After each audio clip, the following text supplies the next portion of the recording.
So, good morning, folks. How we doing? It is bright and well, it's not that bright, but it's certainly early. Um, High water is at 7, so I was up at 5. Uh, I got the first ferry across the river. I'm going to fish in South Wexford today, my spiritual home. I love it over there. It's just incredible piece of coastline. And it's a piece of coastline that demands this mystical thing that they call watercraft, right? So what is watercraft? You know what I mean? Um, and you can get guys who are, just for want of a better word, assholes about it. Like, they get on a few fish and they start to think that they're, oh, I know this and I'm magic touch and all the rest. It's just total horseshit. Like there is definitely such a thing as watercraft. A lot of it is to do, it's very simple, really. It's to do with tides, wind, humidity, right? Pressure, air pressure, right? Time of year, etc. There are any number of factors. And on any given mark, right, those things will be of varying importance. The other thing to bear in mind is structure. So what kind of structure is on the mark is very important, right? Because you might be 10 yards from where the bass are holding and you end up never catching them, and you walk away and think, geez, there was no fish there, right? Like, all the lures and everything else aside, let's just talk about actually basically finding fish. Where will they be? So how do I do it? So for example, today in Ireland, we have, in Southeast Ireland, we have an easterly airflow, right? Now, the common kind of held belief, or whatever you would call it, is that you might as well go home in an easterly, right? But actually, I have spots that fish their absolute tits off in an easterly wind, right? Especially a light easterly. Why so? I'm not fully sure why, right? I'm not fully sure why the bass end up in this spot in an easterly wind. But I know from experience that when the wind is east, it'll be at your back in this spot. It flattens it out, right? If it gets combined with a nice bit of bright sunshine, you can actually see them cruising around, right? Like, it's incredible. Absolutely phenomenal. So wind direction is a huge, huge factor. So whether it's an onshore or an offshore breeze makes a big difference. So for example, on the surf beaches, you want an onshore breeze. You want a breeze that's blowing towards the beach itself. That'll put a surf on the beach, right? Surf beaches, especially in the daytime, fish much better with a bit of surf on them, right? It's what attracts the bass because the waves churn up all the food and scatter it around the place, right? So things that can't hold the bottom are getting towed in and out and thrown up and down. And as it strips the tide off, the sand eels end up with their heads popped out of the sand and everything, and the bass come in and bang them, right? So they will maraud up and down that beach, right? Feeding away as they go, right? But again, on the beach, there will be structure, right? It might be very, very small, right? It might be just a dint, right? It might be a channel, a small little channel, right? It might be a big build-up of weed, right? Anywhere you see a big bunch of weed built up, right? Well, if the weed builds up there, everything else builds up there too, right? So while other fellas walk away from the weed, I'm out there fishing in front of it, right? So So how do you figure out your marks is the next question. Well, your best bet is to keep a diary. That's number one, right? Number two is to go there at low water and look and walk the mark, right? Bring a fishing rod, have a few casts, mark it down as a day where you're going exploring, right? Look for the gullies and the gutters, look for the places where, you know, uh, you're going to get current, right? Now, bass love current. They love it because it pushes the bait along, right? And they like to hide down out of the current and just shup down and grab something and back down they go, right? If they're static, right? They also like to run in current, right? Because it's less energy for them, right? So knowing which way the current is flowing is incredibly important, and using that current then to present your bait to the fish in the most natural way possible, right? Like, the more natural it is, the more likely you are to get a hit, right? For example, we were fishing recently, and you could see the fish there in the sounder. Now, I'm not a boat fisherman, but I do boat fish, right? You could see hundreds of fish there on the sounder, and we couldn't get a take. And it dawned on me then, the lures are too big. And we dropped the size right down, and straight away, boom, boom, boom, all 3 rods went off. So the fish get very focused on feeding on particular types of bait, and that's a part of watercraft, right? It's knowing what do the fish feed on, when do they feed on different things, and why, right? So if you're just getting started, chances are you're still just throwing out a lead head and a paddle tail, winding it back and hoping for the best. And yeah, that's a great place to start. And if you're catching a few fish, great, well done. I'm totally with you. There are some lovely homemade paddle tails, like Garrod there in Headlock Lures. He makes an absolutely smashing bait. I mean, I remember being on the Copper Coast, and it was such an exciting morning. Now, there was no big fish. There was nothing. There were about 60 was the biggest, right? But what was happening was they were hanging on an outer reef. So I had the big rod. You had to cast as far as you could, and then you were ripping the bait home, right? And they'd follow it the whole way to the shore. And there's a gutter just that creates a shore dump.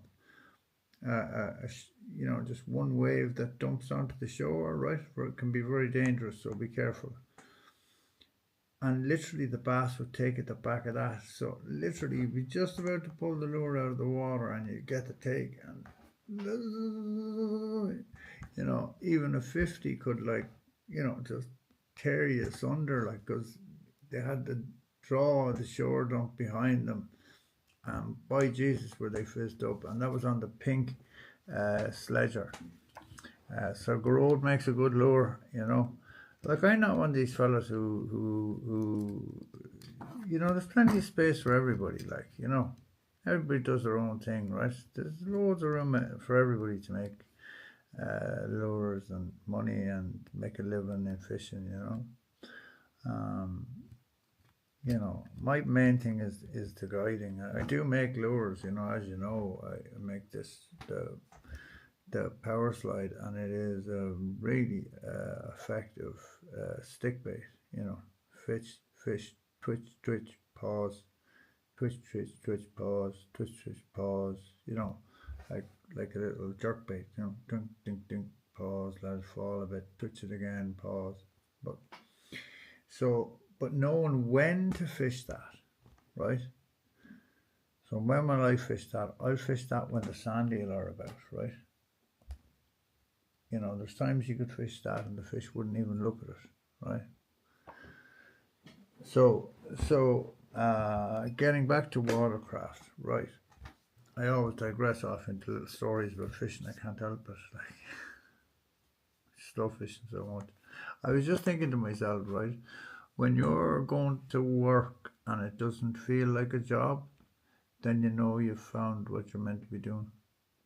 You know, I'm so happy with what I do. Like, I love what I do. I love helping people. I love teaching people how to catch these wonderful fish. Like, you know. Uh, so, watercraft.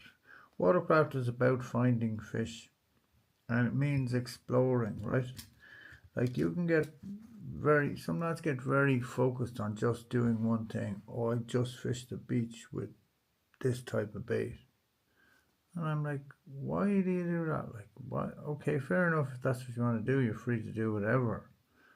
But like, there are so many other ways to catch these fish, right? Uh, um, that why would you just stick to this one method? It doesn't make any sense to me, right? But like I'll use whatever lures work the best. That's it. It's that simple. Whatever offers the best imitation, right? So wind direction, very, very important. But don't let an easterly wind put you off, right? Now, maybe in your area, an easterly wind does kill it. I know I fish one spot, right? And if the wind blows from the south, the thing will be absolutely heaving with fish. If the wind blows from the north, you'd think there was never a fish in there.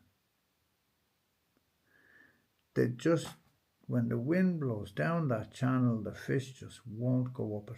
They just will not. It's mad.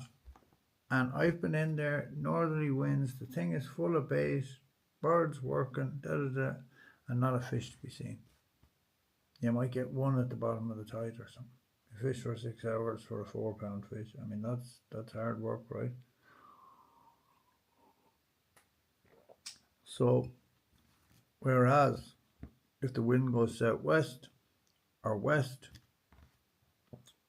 there's a whole stretch of coast close to me that comes alive. I mean, heaving with fish. Just ridiculous. So, get to know your marks. Get to know what winds fish on your marks, right? Water clarity. Let's talk about water clarity. Does the water need to be clear? Yes or no? Simple answer, no. It doesn't, right? Now here's my theory, and it's just a theory. Be right, be wrong, equals to MC squared. Who knows, right? So, if fish are used to living in clear water conditions, right, and the water gets murky, then I think they become a bit more difficult to catch when the water is dirty, right? But if fish are used to living in the murk, you have no problem catching them in the murk, right? So for instance, up the back of an estuary, or even sometimes the mouth of an estuary, or on a piece of coastline that's regularly murky enough, they'll feed off their lateral line, they'll feed on vibration. So you're going to want a lure that makes a bit of fuss, right? Like I was catching striped bass off the surface, right, in Prince Edward Island, in absolutely brown water. There wasn't 2 inches of visibility. I was casting a 38-gram surface lure, and it was slapping from side to side, and boom, and I mean, I had fish after fish after fish. It was just insane fishing over there. But it showed me that fish can absolutely pick up on stuff in the murk, Right now, our bass and their bass are totally different, and don't let anybody tell you that there's loads of similarities. There's not. They don't behave the same way at all. Totally different fish, completely different set of habits. You know, and that's what caught me out like. But anyway, live and learn, right?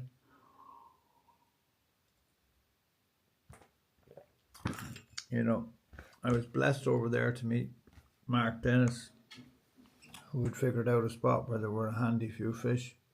So we fished that quite a bit. So Mark, I'm very grateful to you, and I'm going to send you a little box of power slides by way of thanks for all your help. You're an absolute gent. I love to meet people in fishing who are as open and giving as myself, you know. And then you meet others who, you know, you'll give to them once and they'll take the piss and you'll never give to them again, you know. But that's life. You know, that's true in all walks of life. It was the same in academics, you know.